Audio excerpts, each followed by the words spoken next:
ask you, if you have your Bibles, if you'll turn to the book of James. The book of James is right after Hebrews. And I will read in the book of James just one verse to begin with. I'll read more than that after we begin, but we'll just begin with one verse. It'll be James chapter 4, verse 11. So I'll give you a moment to find your place. James chapter 4, verse 11, and we'll rise for the reading of the word when you have found your place there. So you beginning to rise. James chapter 4. James is a very rich book. It's often called the Proverbs of the New Testament because it's so rich. Almost every verse, there's just much to dwell on. And so we're going to begin here. James here says, chapter 4, verse 11. He says, "Speak not evil one of another, brethren. He that speaketh evil of his brother, and judgeth his brother, speaketh evil of the law, and judgeth the law. But if thou judge the law, thou art not a doer of the law, but a judge." Lord, this evening, I do ask you to be with us. I ask you to help me with the delivery of this that you laid upon my heart. And ask you to help us all in the hearing of your word. Lord, that we gain wisdom from you. Lord, that we look at this that's in your word and review our own lives and see where we need to draw closer to you. I ask you this, Lord, in your name. Amen. You may be seated. This speak not evil one of another. Speak not evil one of another. That's such a broad statement if you take it just where it's at. It's difficult to know how to get a handle on it. Now, this is said, remember that in the chapter before, in chapter 3 of the book of James, James was speaking of our tongue and how that we need to get a bridle, we need to get a handle on our tongue. He spoke much about how, as a matter of fact, he said it was like a bridle in a horse's mouth. He said it was like a rudder on a ship. In other words, all of us can be steered around what we say. What we say pins us in a corner sometimes. What we say will have a lot to do with what we do. What we say has a lot to do with what groups of people do. And then goes in verse 6 in chapter 3, speaking about the evil that comes in our speech. And I will read this to you, a few verses there. He says, "And the tongue is a fire, a world of iniquity. So is the tongue among our members, that it defileth the whole body, and setteth on fire the course of nature, and it set on fire of hell. For every kind of beast, and of birds, and of serpents, and things in the sea, is tamed, has been tamed of mankind." And that's true. You think about it. There's not any kind of animal around that somebody didn't have for a pet somewhere. I'm not in favor of all of that, but somebody somewhere has something that has one of everything for a pet. So everything's been tamed, he says. He says, but the tongue, verse 8, can no man tame, for it's an unruly evil, full of deadly poison. Now, especially these next few verses here. "Therewith bless we God, even the Father.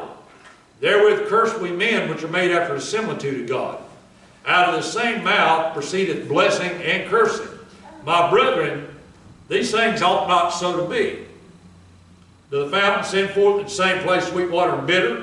Can the fig tree, my brethren, bear all it berries, either a vine, figs? So can no fountain both yield salt water and fresh." Now he's here trying to admonish the brethren, Christian people, on how that we ought not talk out of both sides of our mouth. How we ought not say good things and then bad things out of the same mouth. And so this goes back to what we read at the very first, "Speak not evil one of another." Now that's the main thought that I'm trying to get, speak no evil. Now I want to get this in its right context, because if I tell you speak no evil, it may leave you wondering what to say. And so I first want to show you from the scriptures what this doesn't mean. What it doesn't mean. Because this is often used to say things that it doesn't say. It doesn't mean, first off, it doesn't mean that we don't recognize that evil exists. It doesn't mean that we don't recognize that people do wrong. It doesn't mean that we should never say one word about it when anybody does anything wrong. Let me take you to the book of Matthew and show you where I'm going. In Matthew chapter 7, and please remember that Matthew's chapter 5, 6, and 7 is the Sermon on the Mount, that great sermon that Jesus preached. Chapter 7 opens up with "Judge not lest you be judged," and that's the only verse some people know out of the whole Bible. And then by the time you get into chapter 7, though, and I'm going to read you from verse 15 to about 20. In chapter 7, toward the end of the Sermon on the Mount, which the Lord preached, he says, "Beware of false prophets, which come to you in sheep's clothing, but inwardly they're ravening wolves. Ye shall know them by their fruits. Now look at here, you can't know a wolf by its fruits if you don't see any evil. If you don't recognize that people do evil, how would you know a wolf by its fruit? And yet the Lord commands us. He doesn't simply commend us, He commands us to know them. He said, and he goes on in verse 17, he says, and even so every good tree bringeth forth good fruit, but a corrupt tree bringeth forth evil fruit. A good tree cannot bring forth evil fruit, neither can a corrupt tree bring forth good fruit. Every tree that bringeth not forth good fruit is hewn down and cast in the fire. And verse 20 is very important. Wherefore by their fruits ye shall know them. So then this idea of speak no evil does not mean that we're not supposed to see that people do evil things. It doesn't mean that at all. It doesn't mean that we shouldn't recognize that people do both good and evil. You understand that? And so when it says judge not lest you be judged, that doesn't mean that you shouldn't know good from evil. When it says speak no evil, and I want to carry it a little bit further, it doesn't mean that you can't use those same examples of people to teach your children. It doesn't, that's right.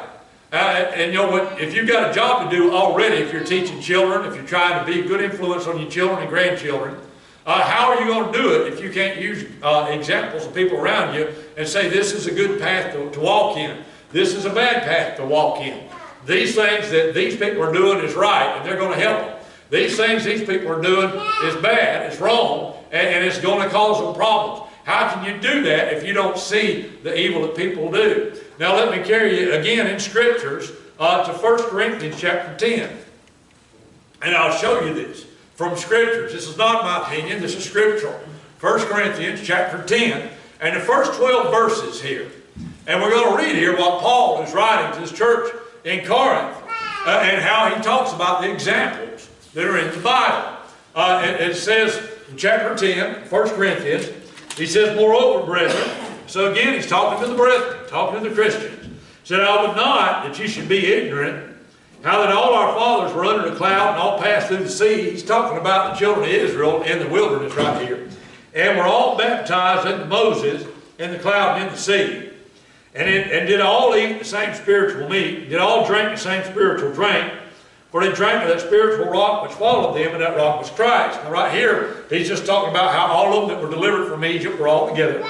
But now in verse 5, it begins looking a little different.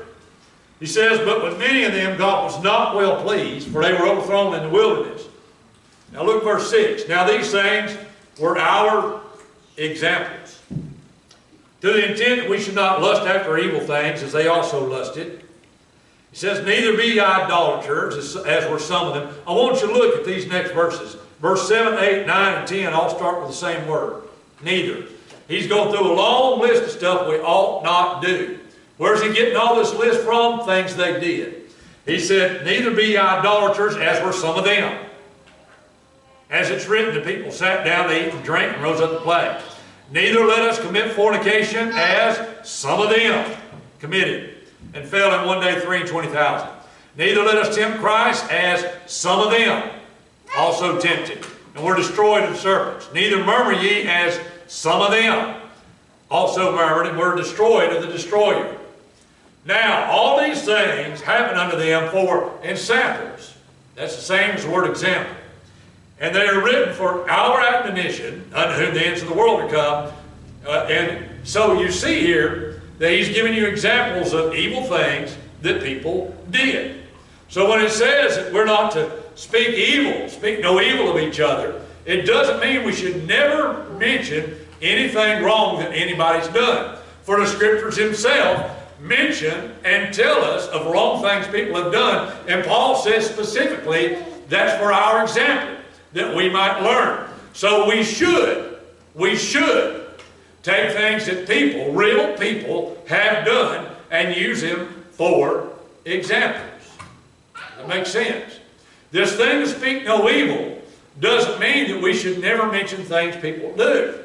And by the way, it doesn't mean that we shouldn't recognize people around us do them.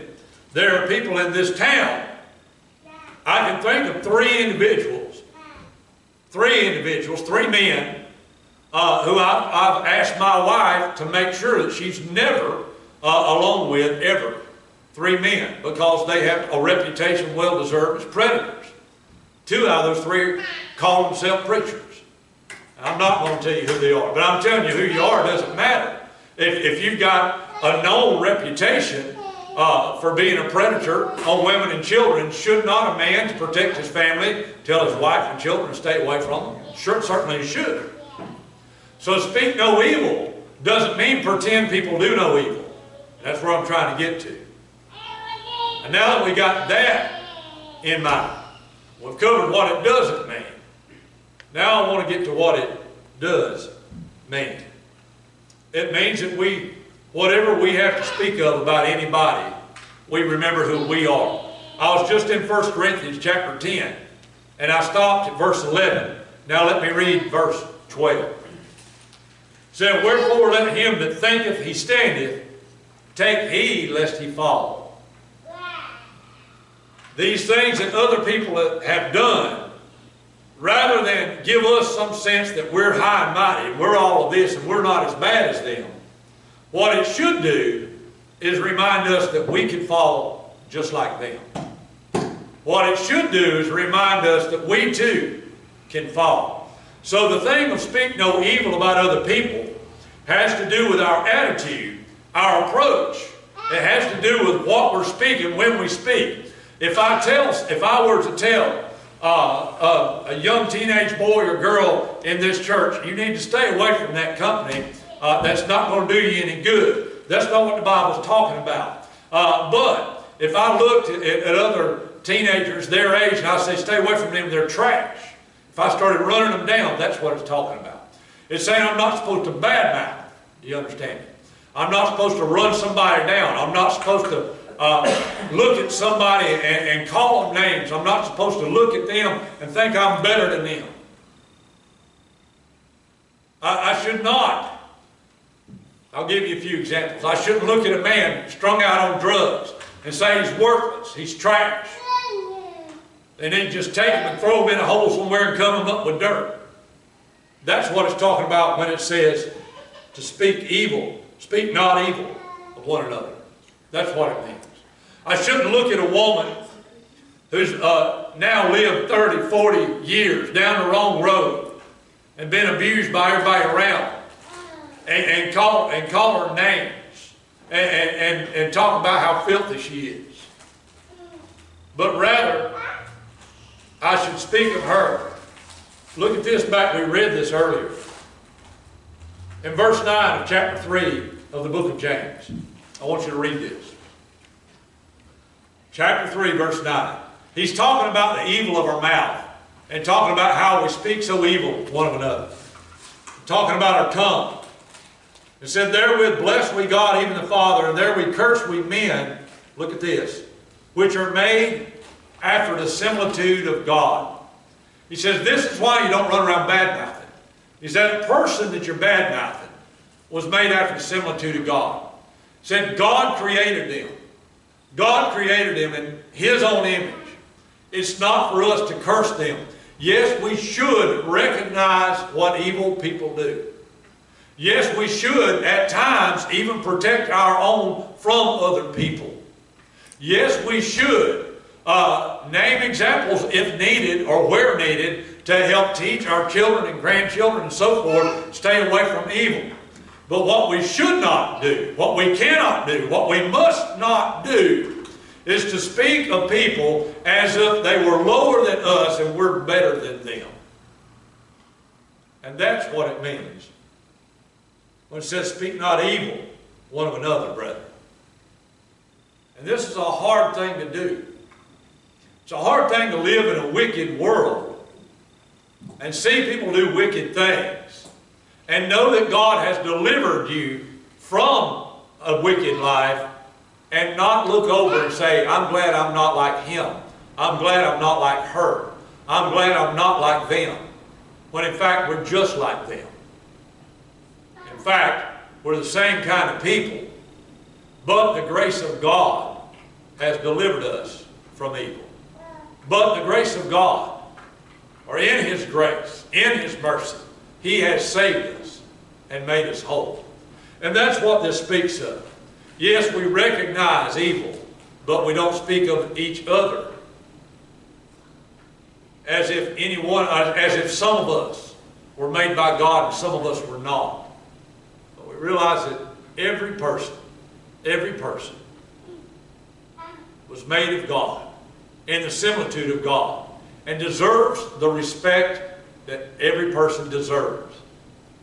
The same person who's run around on their wife or husband, the same person who spent years addicted to everything that they could be addicted to, the same person who's been foul of mouth, who's been violent of temper, the same person who you don't want anybody to hang around, still needs to be treated with respect. I told you earlier there were 3 men that I know of in this town that I've asked my wife to never be alone with. I can speak with any one of those 3 men, and do. They still deserve to be treated as a person. No matter who they are, no matter what they've done, no matter how foul they are, we try our best to give every person respect, because every person being created of God deserves that respect. So I don't want you to be blind to evil. I just want us all to make sure that we treat people with the respect that all of God's creation deserves. And I'm going to end it right there. We're going to close.